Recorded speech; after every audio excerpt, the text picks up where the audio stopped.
Press కాన్ఫరెన్స్లు పెడుతుంటారు. అప్పుడు వాళ్ళతో కలిసినప్పుడు వాళ్ళతో మాట్లాడినటువంటి కానీ కొంతమంది న్యాయమూర్తులతో నేను మాట్లాడినప్పుడు కానీ వీళ్ళ వ్యవహార శైలి ఎప్పుడూ కూడా న్యాయమూర్తులు అన్యాయం జరగాలి అని కోరుకోరు, అన్యాయానికి తమ కారణం కావాలని కోరుకోరు, సిస్టంలో జరగాలని కోరుకుంటారు. ఈ కోరుకునేటటువంటి వాళ్ళకి ఈ మ్యాజిస్ట్రేట్ల దగ్గర నుంచి పై స్థాయి దాకా కూడా వాళ్ళ మీద ఒత్తిడి ఎక్కడి నుంచి వస్తుంది? ప్రాసిక్యూషన్ నుంచి వస్తుంది. కానీ వాళ్ళకున్న ఫార్ములా ఏంటంటే, అంటే జ్యుడిషియరీలో సూత్రం ఏంటంటే, నువ్వు అవతలు ఉన్నటువంటి కక్షిదారు కోణంలో నుంచి కాకుండా ఎవరైతే నిందితుడు ఉంటాడో అతని కోణంలో నుంచి చూడమంటారు.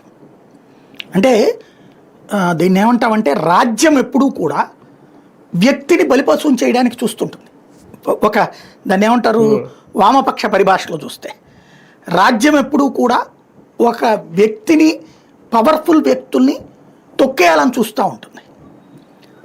న్యాయం అవతల పక్షాన వైపు నుండి ఆలోచించితే న్యాయం ఏంటనేది చూడమంటారు. అందుకనినే ఓ సామెత ఉంది కదా, నానుడి, 100 మంది దోషులు తప్పించుకున్నా పర్లేదు కానీ ఒక నిర్దోషికి శిక్ష పడకూడదు అన్నది. కానీ మన జ్యుడిషియరీలో జరిగేటటువంటి లోపం ఏంటంటే, 100 మంది దోషులు తప్పించుకుంటున్నారు, ఒక నిర్దోషి శిక్షించబడుతున్నాడు. కొంతమంది న్యాయమూర్తులు దాన్ని సరిచేసే ప్రయత్నం చేస్తుంటారు.